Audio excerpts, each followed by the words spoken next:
Sa Sinait Ilocos Sur, Kalabaw na tatlo lang ang paa, biyaya kung ituring. Silipin sa ulat ni Ivy Hernando.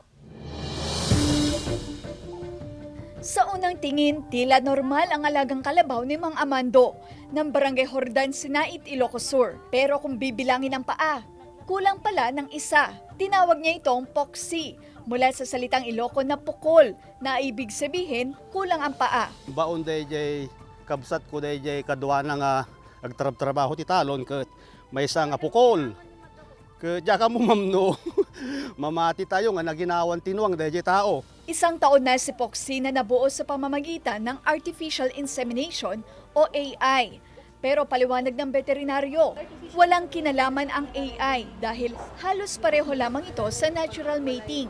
Kukolektahan mo yun ng similya and then isasaksak mo dun sa in-heat na babae na animals. May mga sequential activities kasi yan or development.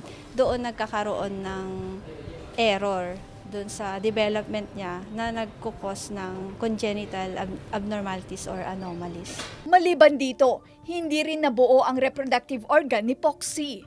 Cryptorchid ang tawag doon, so hindi lumabas yung isang balls niya. Mas less yung chance niya na magkakaanak. Sa kabila ng kapansanan ni Poxy, wala raw itong epekto sa kanyang lifespan. Para kay Mang Amando, hindi man niya magamit sa kanyang bukid.